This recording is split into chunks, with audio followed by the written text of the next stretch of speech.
Ni nthawi ya nkhani kuno ku MBC ndipo masanano muli ndine Romeo Umali koma poyamba nayi mitu yake.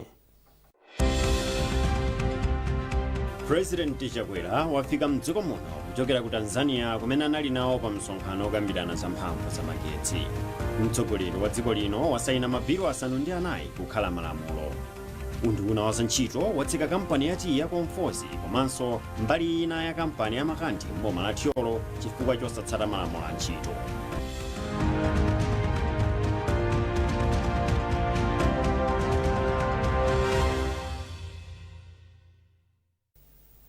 Munkhani yathu yoyamba, President Dr. Lazarus Chakwera wafika mdziko muno kuchokera ku Tanzania kumene anali nawo pa msonkhano okambirana za mphamvu za magetsi. Ku msonkhanowu, President Chakwera anali nawo pa mwambo wa atsogoleri a mayiko oposa 12 amene alonjeza kuti pofika 2030 anthu 300 million akhala ndi magetsi. Zambiri mu ripoti ili. Na kwa ifa Malawi angakhale kuti project ya Mission 300 ndiye kuti ithandiza Africa yonse kuti anthu akhale ndi kuthekera kokhala ndi magetsi oposa 300 million. Kwathu kuno zitithandizira kuti ifeyo ntchito zimene tayala zikuluzikulu zokhudzana ndi ulimi wa makono, kuthirira komanso mafactory komanso kuonetsetsa kuti zamigodi zimene zimafunika mphamvu ya magetsi yambiri osati kuti tizigwiritsa ntchito za diesel ayi koma mphamvu za makono zimene tikhoza kuzipeza kwathu kuno iwowa wakhala ngati bayajekeseni woti tikhale ndi mphamvu zoti tithere kuchita zimenezi. Ndipo ndi nchikhulupiriro kuti tsopano tikhala omasuka tere kuti asanirana nawo zimenezi ndipo atiyamikira inenso nothokoza kwambiri chifukwa World Bank, African Development Bank, ngakhalenso Rockefeller Foundation akhala ogwirizana kuti Malawi achite nawo zimenezi chifukwa tikhulupirira kuti tili nkuthekera kutera. President wa dziko lino Dr. Lazarus Chakwera wasainira mabhilo asanu ndi anayi kukhala malamulo. Chikalata chimene mneneri wa President Anthony Kasunda asainira chati President Chakwera wagwiritsa ntchito mphamvu zawo za gawo 89 la malamulo a dziko lino povomereza mabhilowa omwe nyumba ya malamulo inawavomereza. President Chakwera wasainira bilu yoonikanso malamulo a dziko lino, bilu yokhudza ntchito zoyendetsa mabwalo a milandu, bilu yoona za ntchito zakayendetsedwe kachuma, bilu ya za insurance, bilu ya zakagwidwe kakatundu wa boma, bilu ya misonkho pakatundu, komanso bilu yovomereza boma kutenga ngongole ku banki ya European Investment, bilu yoleteza boma kupeza ndalama zopitiriza gawo lachiwiri la ntchito yomanga ngalande za madzi mchigwa cha mtsinje wa Shire, komanso lamulo lopatsa mphamvu boma kuyamba kugwiritsa ntchito ndalama mu ndondomeko zosiyanasiyana. President Chakwera walamula kuti kukwezedwa pa ntchito kwa anthu ogwira ntchito za umoyo kuchitike, kuthetsa contract ya Motor Angel imene imayendetsa malamulo apanyanja makamaka maulendo apanyanja, komanso kukana pempho la yemwe amapereka chitetezo kwa mtsogoleri wakale Norman Chisale loti boma liwabwezere ndalama komanso katundu yemwe akuganiziridwa kuti anamupeza mwachinyengo. Kumbukani Phiri wadza ndi zambiri mu ripoti ili. Mtsogoleri wa dziko lino President Dr. Lazarus Chakwera walamula kuti anthu ena ogwira ntchito za umoyo awakweze maudindo awo, kuthetsa ntchito yomwe anapereka kwa Motor Angel yomwe imayendetsa maulendo apanyanja, komanso kukana pempho la yemwe anali wachitetezo kwa mtsogoleri wakale Norman Chisale loti boma liwabwezere ndalama komanso katundu yemwe akuganiziridwa kuti anamupeza mwachinyengo. Mneneri wa ku nyumba ya boma ya mtsogoleri wa dziko lino Anthony Kasunda atsimikiza za nkhani ndipo wati mtsogoleriyu walamula izi ndi cholinga chofuna kukonza zinthu zina zomwe sizikuyenda bwino. ndizoona kuti president apanga ziganizo zingapo pa nkhani zimene zinabwera kuchoka ma ofesi osiyanasiyana kubwera ku ofesi kwawo, ndiwo apanga ziganizo ndipo ziganizo zimenezo ndithu zaperekedwa. Ngati chiganizo china apanga kuti anthu ena ogenda kuchipatala amene amwalira matenda amafupa akwezedwe ndi cholinga choti akhale ndithu olimbikitsidwa kuti azitumikira Malawi amene ali ndi mavuto okhudzana ndi mafupa. President apanganso chiganizo chonena kuti pogula fertilizer tizigula ngati dziko ngati boma tizigula kugula ngati kuboma lizake. Izi zichepetsa modutsa kuti pali njira zina zoti madutsa ndi kuti anthu boma ligule ku kampani ina ya private ikafike kwinako taifa imene yozwana kuti ayi ngati boma la Malawi lizigula fertilizer kuboma lina kumene kumapangidwa. President anapempha cho kwa Bambo Norman Chisale. Bambo Norman Chisale amafuna kuti president anene kuti katundu amene anena kuti asamugunde akhoti ndipo president apereke chiganizo kuti ayi katundu umeneyo wathe akumagwiritsa ntchito kandi ndalama kandi katundu wina wake ndipo president aliya zimenezo ndio yakhala kuti akuphwanya malamulo. Zimenezo zimene maganizo ena amene ofundo zina zimene president apanga pa nkhani zimene zinabwera mu ofesi mwawo. Ndi chiyembekezo chakuti ndi kuti maunduna kaya nthambi zaboma zimene zikukhudzidwa ndi maganizo mafundo zimene apanga president izo chiyembekezo choti zionetsa kuti zimenezi zamba kugwira ntchito. Pothirirapo ndemanga za malamulowa achimwemwe tsitsi akusukulu ya ukachenjede ya Mubas ati izi zikuonetsa chidwi chomwe mtsogoleri wa dziko lino ali nacho pofuna kukonza chuma cha dziko lino. Kwa ine ndikuona kuti mwina ziganizo zimenezi zabwera polingalira zinthu zingapo koma mwina makamaka pa nkhani yokhudzana ndi chuma cha dziko lino. Choyambirira mwina ndi nkhani yonena kuti kuyesetsa kuti mwina tikule chuma cha dziko kumbali ya kuonetsetsa kuti ulimi wapita patsogolo kumbali ya magulidwe azipangizo zotsika mtengo makamaka fertilizer, komanso mwina kuonetsetsa kuti takonzanso mayendedwe apamadzi pa nyanja yathu ya Malawi makamaka pozindikira kuti ndi amodzinso mwa mayendedwe amene angathandizire maboma amene ali mbali mwa nyanjayi kuti mwina mayendedwe awo akhale otsika mtengo, komanso mwina kumbali yofuna kupulumutsa chuma cha boma chomwe chimatha kusakazika chifukwa choti mwina anthu ena achita mchitidwe wachinyengo kuti apeze chuma ngati chimenecho. Malamulo omwe President Chakwera wasayinira zikugwirizana ndi nsanamira zomwe boma linakhazikitsa pofuna kukonzanso nthambi za boma komanso kulemekeza ndi kutsatira malamulo a dziko lino. Kumbukani Phiri, MBC, Blantyre.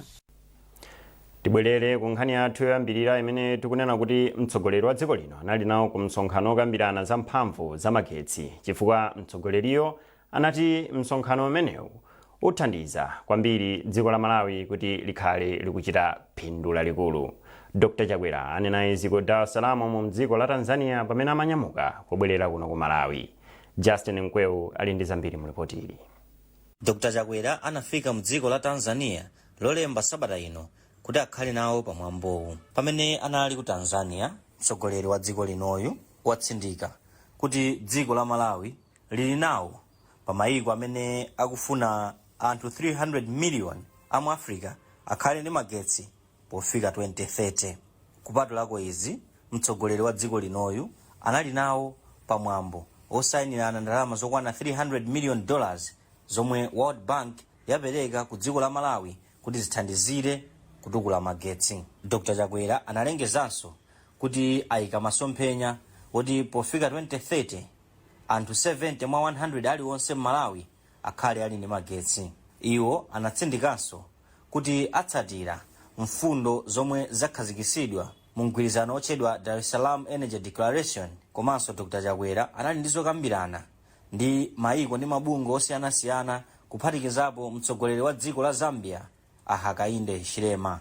Inali yofunika kwa basi Africa yonse kwa makamaka ife a Malawi chifukwa zimene tagwirizana ndi kusayinirana zitithandizira koposa kuti nkhani yotukuka ku Malawi ithekedi chifukwa popanda mphamvu yeniyeni yakuti tigwiritse ntchito za ulimi zonse angakhale za migodi zonse ngakhale zo kopa alendo zitithandizira kuti chitukuko chathu nawo chikhale chotsimikizika, ndipo ndikukhulupirira kuti World Bank, African Development Bank, Rockefeller Foundation atsimikiza kuti ndi abwezi a Malawi. Ndipo nduna ya zofalitsa nkhani a Moses Kunkuyu ati kupezeka kwa Dr. Chakwera kumkumanowu kugwirizana ndi zomwe analonjeza nthawi ya kampeni. President Lazarus Chakwera anakamba kwambiri zokuti akufunitsitsa dziko la Malawi likhale ndi utsogoleri umene ndi otumikirana, utsogoleri umenewo udzikhalanso utsogoleri olumikizana, akhale oyanjana, utsogoleri umenewo ukuthetse katangale, utsogoleri umenewo ulimbikitse kugonjera lamulo, komanso kwambiri ukhale kuti Amalawi adzitukuka limodzi. President Lazarus Chakwera chimene amachita poyenda kupita kumene akudzoti akapindulira Amalawi ndi kutumikira anthu, chifukwa chakuti amadzichepetsa ndi kukayenda kumayiko kwina. President Lazarus Chakwera wayenda kwambiri kuyambira moyo wawo wina mbuyomo, ayenda kwambiri sankhende chidwe tadzengo kuyenda basi chifukwa kuyenda mu ndege. Akayenda president uja timadzoti kuyenda kofuna kukatumikira Amalawi. Atsogoleri a mayiko opitirira 12 anali pa msonkhanowu. Anthu opitirira 600 million mu Africa alibe magetsi, ndipo banki yaikulu pa dziko lonse World Bank komanso African Development Bank ayika ndalama zokwana $40 billion kuti chiwerengerochi chitsike ndi theka. Justin Mkweu, MBC, Dar es Salaam, Tanzania. Ntchito yomanga msewu owonjezera onyamukira ndege pa bwalo la ndege la Mzuzu ikuyembekezeka kutha msabata ziwiri zikudzazi. Izi zadziwika pamene nduna yona zamtengatenga a Jacob Hara pamodzi ndi wachiwiri wawo a Peter Dimba anayendera ntchito yomanga msewu. Tili ndi ripoti. Ukatha msewu ndekuti udzachititsa kuti msewu onyamukira ndege pa bwalo la ndege la Mzuzu utalike kufika pa 1.6 km, ndipo izi zidzathandiza kuti ndege zikuluzikulu tsopano ziyambe kutera pa bwalopo. Ndipo sabata ziwiri zikubwerazi pali chiyembekezo kuti maulendo a ndege onyamula anthu ambiri ayambika ku Mzuzu. Poyankhula atatha kuyendera ntchitoyo, nduna yona zomangamanga a Jacob Hara anati kupatula ntchitoyo pali chikonzero chakuti maofesi apa malopo akozedwenso, komanso kuti amanga mpanda pa malopo. Ndiye kutsegula kumene kukuthandiza kwambiri kuti nkhani ngati zokopa alendo ziyambe kuyenda bwino kuno ku Mzuzu. Ndiye chifukwa cha zimenezo pamafunika kuti pakhale ndege zikuluzikulu zoti zitha kuyenda ine, chifukwa kuti akatiuza mafiga a anthu omwe akufuna adzibwera kuno ku Mzuzu pa ndege akuchulukira moti ndege ting'ono tija sitikukwaniranso yani. Chifukwa chimenechi chomwe chinatipangitsa kuti tikonze bwaloli tilikulitse, pomwe tikudikira kuti timange airport yaikulu ya Orton Chirwa kuno ku Mzuzu. Bwanji tibakonza apa kuti anthu adziyenda ndege zikuluzikulu ziyambe zikuterako kunoko. Pakadali pano nduna yona zamtengatenga ndi zomangamanga a Jacob Hara ati posachedwa apa ntchito yomanga bwalo latsopano ku Mzuzu la Orton Chirwa International Airport iyambika. Iwo adati chomwe chatsala nchakuti akatswiri oona za mabwalo a ndege awathandize kusankha malo oyenera kumanga bwalo la ndegero. Tiyamba kumanga airport ya kuno ku Mzuzu ya Orton Chirwa Airport yomwe president ananena kuti ku Mzuzu timange airport yaikulu. Lero kunali zokambirana zina zokhudza malo, mukudziwa kuti mbuyo omwe kudali nkhani za malo ena nkati pita ku Lusangazi, ena nkati kuEkwendeni, koma panopa leronso tamva idea ina yokuti malo anonso ndi akulu ndipo taona kuti ndi malo akuludi. Ndi imene sindingayankhule lero, tikakhala pansi ndi ma engineers omwe akupanga zimenezo adzaonenso kudzawunikiranso malo ano kuti kodi nkutheka kuyika pompano, koma makapteni athu omwe amapanga zimenezo atiwonesa kuti kunonso nkotheka kuti tikhoza kupanga zimene. Timaona ngati ndochepa koma malo ambiri wandoti anthu adango agwirizitsa ndi malo a airport ndithu. Ntchito yokuza bwalo la ndege la Mzuzu imayenera kumalizika masabata awiri, koma omwe akugwira ntchitoyo a Nasudu Construction anati ntchitoyo yachedwa kamba kakusowa kwa miyala ya Kwale yomwe iwo amafuna. Izi zinachititsa kuti nduna yona zomangamanga Jacob Hara ndipo alonjeza kuti a Nasudu Construction iwo akayambe kugula Kwaleyo. Chisomo Manda, MBC News, Mzuzu. Nkhani izi zikuchokera kuno ku MBC. Tiye tionenso mitu yake. President Chakwera wafika mdziko muno kuchokera ku Tanzania kumene anali nawo pa msonkhano okambirana za mphamvu za magetsi. Mtsogoleri wa dziko lino wasayina mabhilo 4 kukhala malamulo.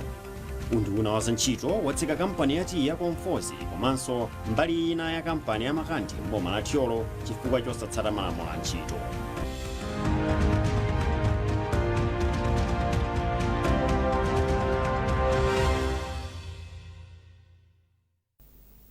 Popitirira nkhanizi, magulu osiyanasiyana akupitiriza kupempha chipani cha Democratic Progressive DPP kuti afotokoze momveka bwino ngati akudziwapo kanthu pa zipolowe za ndale zimene zakhala zikuchitika komanso kuphedwa kwa atsogoleri a ndale makamaka a chipani cha Malawi Congress MCP. Izi zadza kutsatira imfa ya mkulu wa ndale mchipani cha MCP mboma la Thyolo Azinthenga Banda omwe thupi lawo linapezeka m'dimba la Mizimbe. Mkulu wa bungwe la Independent Civil Society Asiza Konthowe akulongosola. Nkhani imene ni nkhani yomvetsa chisoni kwambiri pamene taona mtsogoleri mmodzi wa chipani cha MCP wapezeka atamwalira ku Thyolo. Ni nkhani yomvetsa chisoni kwambiri, ndipo chifukwa choti mtsogoleri anali wandale tikupempha zipani zonse zizuzule mchitidwe umenewu komanso zilengeze kunena kuti zipanizo zinatengepo gawo lina lililonse pa nkhani yochitikayo. Ngakhale zomvetsa chisoni kuti zinthu zimenezi andale amazitengera, ndipo taona akulankhula mu misonkhanomo mawu osakhala bwino ogawanika azipolowe kuti anthu ena asapite m'madera ena. Ndi anthu nthawi zambiri amakonda mwina kupherezera kuti chifukwa choti awo analankhula izi mwina chifukwa zikuchitika izizi. Pamene dziko likuyandikira chisankho, zinthu za mtundu umene usiza bwino zitha kubweretsa ziwawa ku dziko kuno, zitha kuwayipitisiranso mbiri azipani amene akulankhula zimenezo ndekwe kukulu chifukwa choti chachitikira ku mbali imene ndiye chipani cha DPP akhale patsogolo kudzudzula zinthu za mtundu umenewo. Koma mneneri wa chipani cha DPP Shadrack Namalomba ati chipani chawo sichikukhudzidwa ndi nkhanizi. Tafufuzana anthu amene kundira ndi atapanga amayi kunge chipani pake sidankhule whether incident yachitika ku Thyolo kaya yachitika ku Blantyre amene kupanga zimene zonzo amangidwe atengedwe. DPP does not promote any violence, does not stand to promote any violence. That's a stand that we have. Malinga ndi mneneri wa polisi kumwera chakummawa a Edward Kabango, padakali pano apolisi atakugwira ntchito yawo yofufuza za nkhaniyi.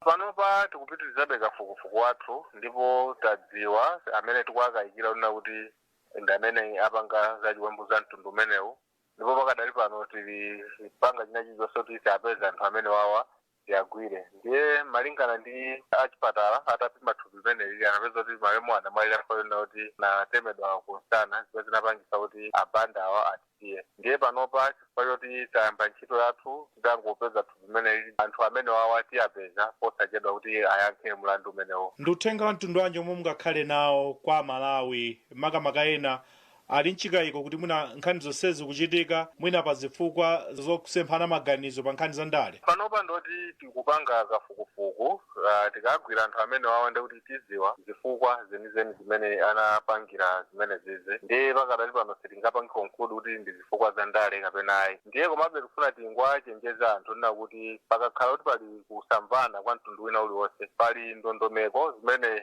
dziko ngati la Malawi timatsata. Ndiye asatengere malamulo m'manja mwawo kupanga zimene angafune pakakhala kusamvana kwa mtundu wina uliwonse. Chifukwa choti ifeyo apolisi tili cheru na kuti aliyense opanga zinthu zimene zizi amangidwe ndi kulandira chilango. Unduna wa zantchito watseka kampani yati ya Komfozi komanso mbali ina ya kampani ya Makanthi mboma la Thyolo chifukwa chosatsata malamulo a ntchito. Poyankhula pamene imayendera kampanizi, nduna mu ndunawo Engineer Vitumbiko Mumba yati silekerera kampani zonse zimene zikuzunza ogwira ntchito awo. Charles Pensulo walemba ripoti. Engineer Vitumbiko Mumba anayendera mwadzidzidzi kampani ya Makanthi komanso Komfozi mboma la Thyolo patamveka malipoti otogwira ntchito ku kampanizi akuzunzika.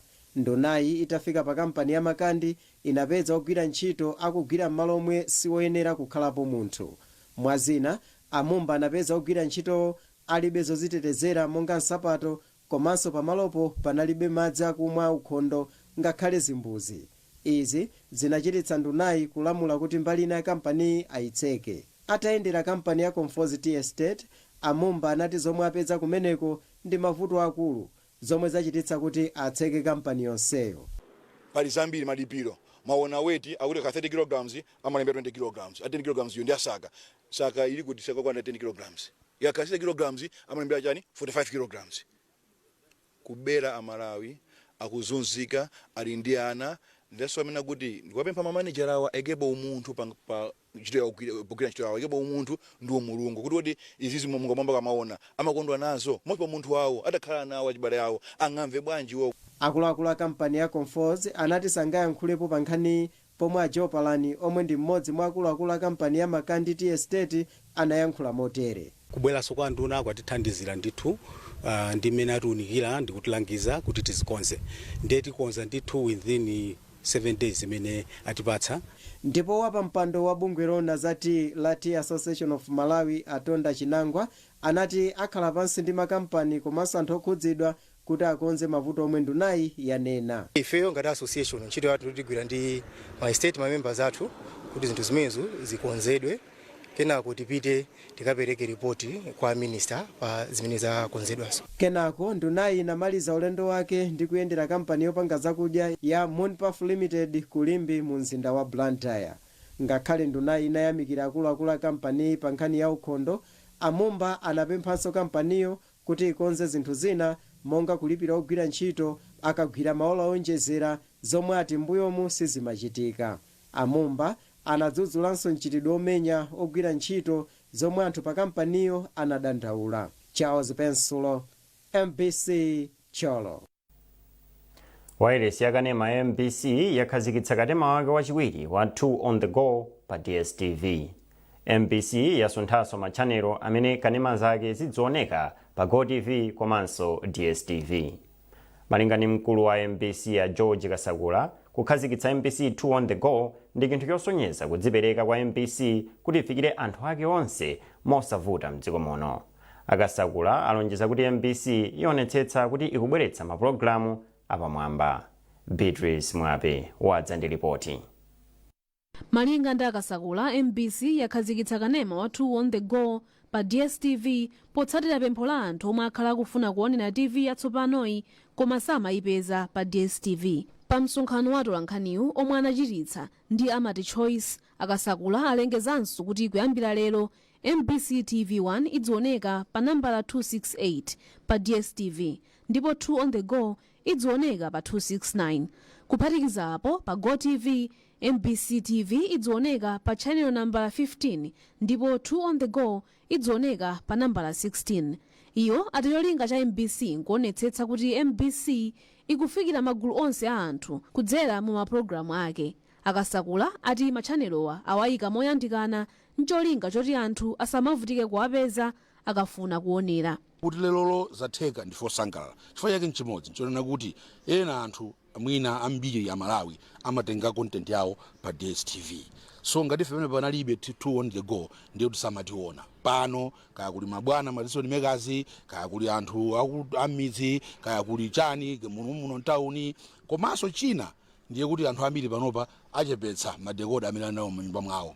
Apa iwo ayamikira ubale wabwino omwe ulipo pakati pa MBC ndi Mati Choice omwe ati wathandizira kuti kusintha machanelowa komanso kubweretsa 2 on the go pa DSTV kusakhale kovuta.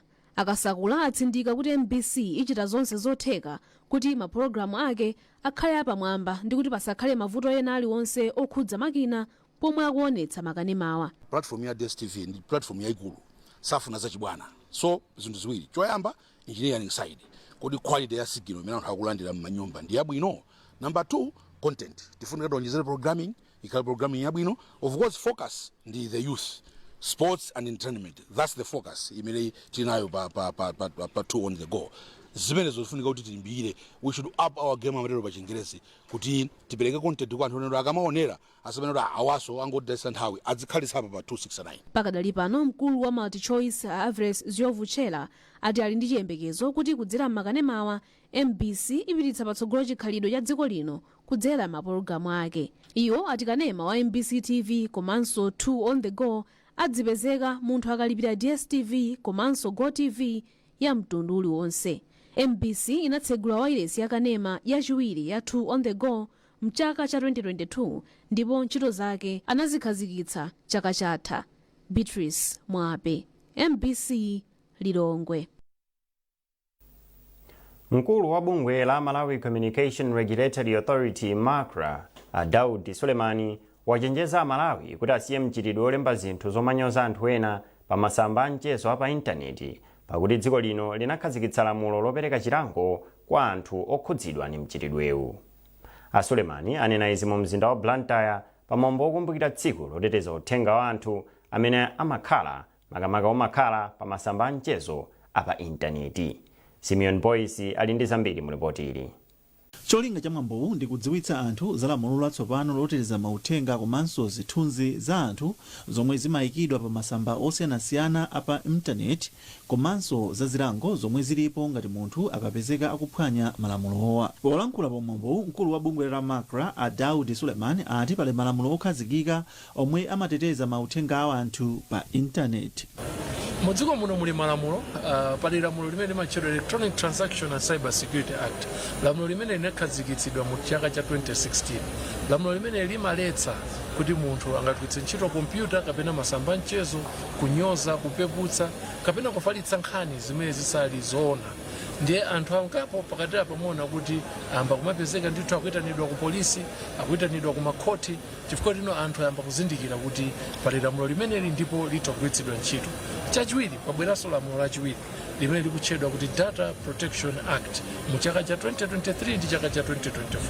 Lamulo limene likuteteza kuti kodi data ya anthu ena ingakhale bwanji, ingazungulire bwanji, kodi ndi zinthu zotani zimene munthu unganene za anthu ena.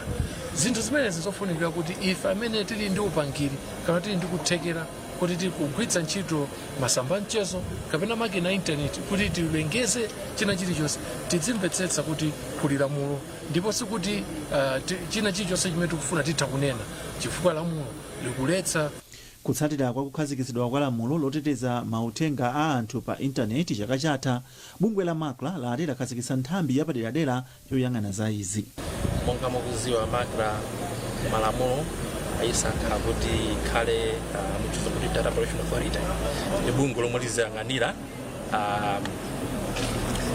ntchito zotolera information ya anthu, imene information imene imagwiritsidwa ntchito imene imasungidwira.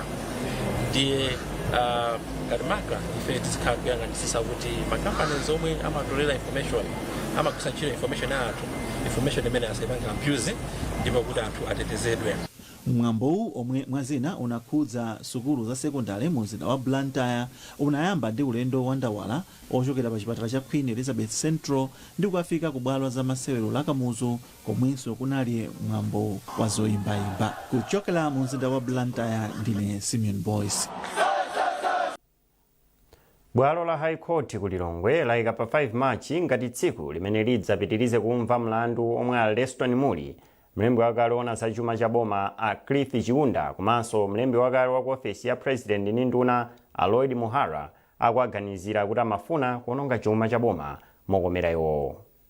Malingana ndi oweruza mlandu Judge Violet Chipao, bwalo la milandu lidzapereka chigamulo chake pa tsikuli ngati mlandu ukuyenera kupititsidwa kwa wamkulu wa malamulo mdziko muno kuti akawunikire. Agresian Luzu ndi mmodzi wa maloya oyimirira oganiziridwa. Pangano limene anapanga ndi abomba lokhudza ngole ndi pangano lapazomwe sili kuyenera kukhala mzati wa mlandu woti mpaka na munthu nkukayikidwa nawo kundende kapena kukatumizidwa nawo kupakasika nawo chilango cha ndende.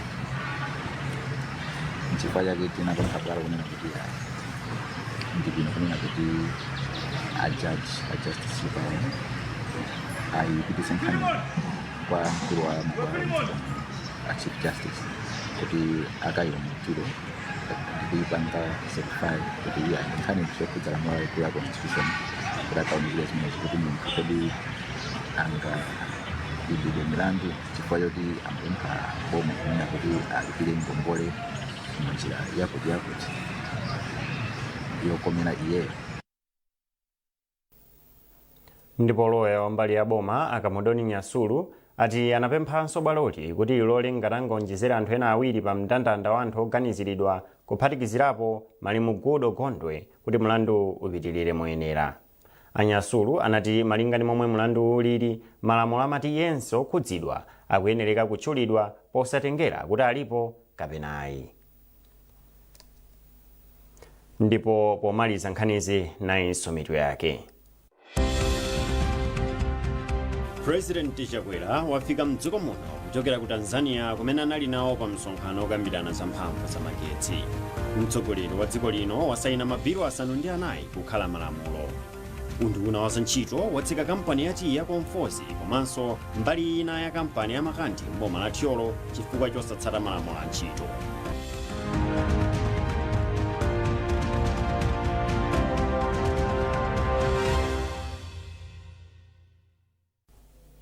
Pezani nkhanizi ndi zina zambiri popita pa mbc.mw kapena MBC Digital pa Facebook, Instagram komanso X. Munali ndi ine Romeo Umali. Mwakoma nonse.